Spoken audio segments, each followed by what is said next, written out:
Yes, again mga minamahal, Alicia nyo, nagbabalik muli para sa ating panibagong video. So, meron tayong mahalagang pag-uusapan na kung saan parang medyo kakaiba na kasi ang kinikilos ni Toby Tiangco. To the point na parang, nako, nagmumukha na siyang espiya or di kaya Trojan horse ng mga Duterte. Yung parang si Guanzon din, di ba? Akala ninyo makaleni. Pero tingnan ninyo, na-reveal yung kanyang totoong ugali. 'Di ba na siya pala isang maka-Duterte. Yung todo puri kay Leni Robredo noon, 'di ba? Pero hindi alam ng mga kakampings na si Rowena Guanzon ang isa sa mga naglalaglag kay Leni Robredo kung bakit hindi ito nanalo, 'di ba? Bilang presidente ng bansang Pilipinas. But anyway, mga minamahal, tapos na yung election. Dito tayo mag-focus sa ngayon.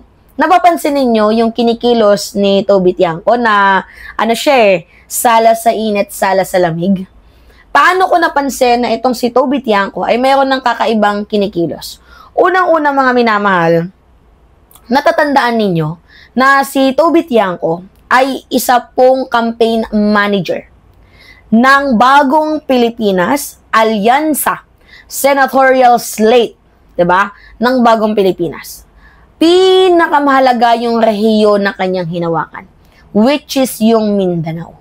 Pero ano yung nangyari? Pinabayaan ni Toby Tiangco, zero, as in, walang nanalo sa alyansa sa Mindanao.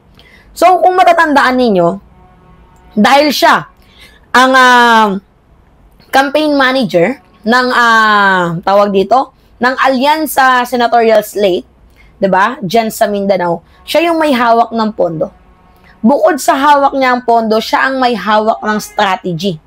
Siya ang merong hawak ng grounds operation, and higit sa lahat, yung pinakamahalagang rehiyon ng eleksyon, siya yung may hawak. Pero imbis na palakasin niya ang alyansa, ang nangyari, sinabotahe niya, zero. Naging down, mga minamahal.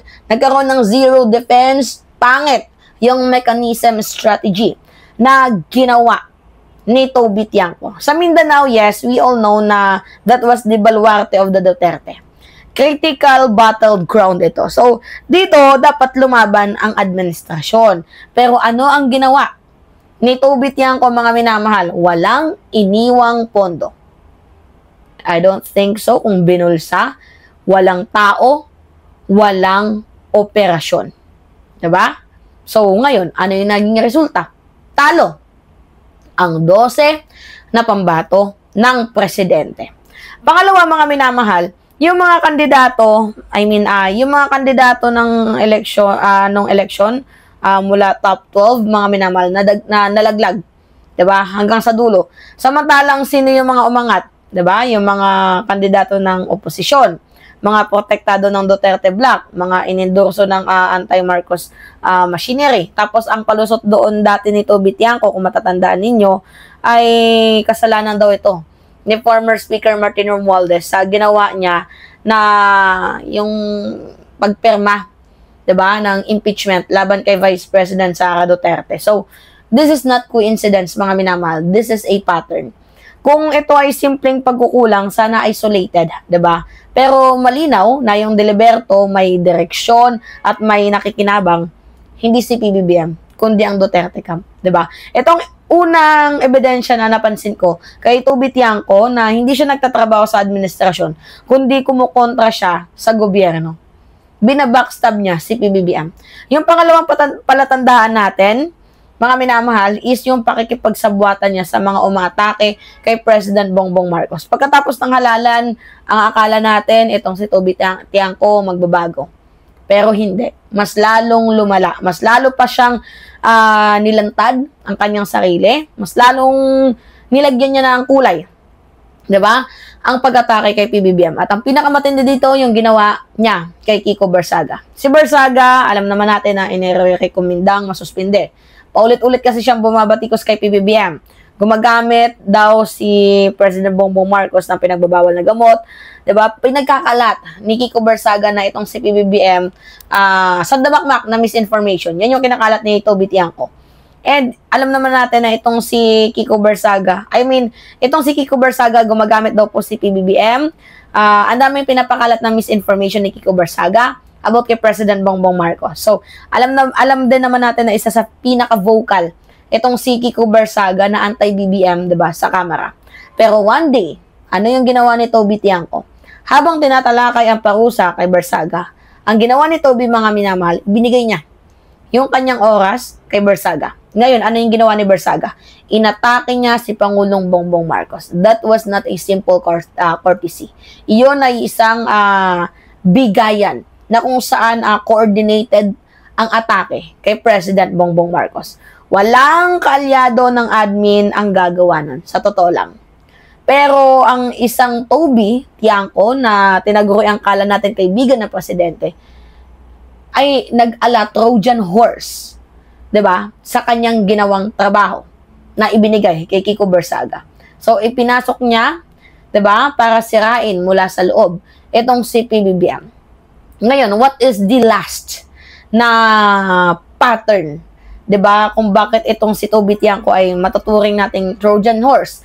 It is because yung ginawa ni Toby Tiangco na kakalas na siya sa admin, 'di ba? Final act ni Toby, 'di ba? Sabi niya kakalas na daw siya, iiwan niya na daw si President Bongbong Marcos dahil sa kabiguang kasuhan daw itong si former House Speaker Martin Romualdez. Pero teka lang, ano ba ang findings ng ICI? 'Di ba wala? Walang adverse finding laban kay Romualdez. Walang ebidensya laban kay Romualdez. Walang matukoy na personal na involvement laban kay Romualdez. At alam niya ni Toby. Pero ginagamit ni Toby yan na dahilan, 'di ba? Para umalis sa admin, 'di ba? So, kailangan niyang gumawa ng palusot. So, hindi pwedeng bigla-bigla siyang lilipat na Duterte siya nang wala siyang ipinapakalat na narrative. Pero ngayon sa kanyang ginagawa is very obvious, mga minamahal, 'di ba? Na ang dami niyang drama, ang dami niyang pagpapakunwari, nagtatanggol sa prinsipyo, kunyari righteous, pero ang totoo matagal niya na itong plano. Itong kanyang ginagawang script at itong kanyang believable na graceful exit kuno sa gobyerno. This is not an outrage, mga minamahal. This is choreography. 'Di ba? Yung pattern, kita natin na malinaw ng kinikilos ni Toby Tiangco is pananabotahe sa kampanya ni PBBM, pagpapalakas sa Duterte Block sa Mindanao, pakikipag-alyansa sa mga pinakamaingay na anti-Bongbong Marcos, nagbibigay ng platform para insultuhin ng presidente at ngayon gumagawa ng peking dahilan para tumakas. Alam ka na namin, Toby. Ngayon ang tanong, sino nga ba ang pinaglingkuran ni Toby Tiangco? Hindi si PBBM, malamang, 'di ba? Kundi ang pagiging consistent niya bilang Duterte supporters. Hindi niya pinaglingkuran si PBBM, hindi niya pinaglingkuran ang alyansa, hindi ang administrasyon. So, ang consistent winner sa lahat ng kanyang galaw, walang iba, kundi si Sara Duterte. At kung iisipin natin itong classic na Trojan horse strategy, ipinasok sa loob ng fortress, diba, nagpapanggap ng kakampi, pero ang totoo niyang misyon ay sirain ang loob ng pader. At ngayon natapos na ang trabaho at open na yung gates, mga minamahal, lumipat na siya sa tunay niyang kampo. At tuluyan ng kumakalas ngayon si Toby Tiangco. At sa aking napapansin, baka bukas-bukas or mayat-maya, aatakihin niya na si PBBM. This is not principles. This is not a moral stand, Toby. Hindi ito, yung pagpapagising mo sa kamulatan ng mga Pilipino. So, hubad na ang maskara ni Toby Tiangco. Nagising na, 'di ba? Mga minamahal, si Toby Tiangco, 'di ba? Sa kanyang pagiging dalawang muka, ipinakita niya na, 'di ba? Hindi nagbago ang prinsipyo, 'di ba? Ni Toby Tiangco, ganun. Mulat sa pool, ganun pa din. So ngayon, mga minamahal, lumilinaw na ang buong larawan na mukhang itong si Toby Tiangco ay isa nga pong ganap na Trojan horse. Ngayon, ito lang yung tanong ng taong bayan. Kung Trojan horse, itong si Toby Tiangco, ilan pa kaya ang mga nandyan sa loob ng Kongreso na gumaganap ng parehas na papel kay Toby? So mag-ingat tayo, mga minamahal, sa mga tunay na mga mapagpanggap. Diba? Alright, so pahingin lang ako ng comments, likes, and share. And also, don't forget to click the subscribe, mga minamahal, and always hit notification bell para lagi kayong na-update sa mga video na ina-upload natin. Maraming salamat at ingat, mga kababayan.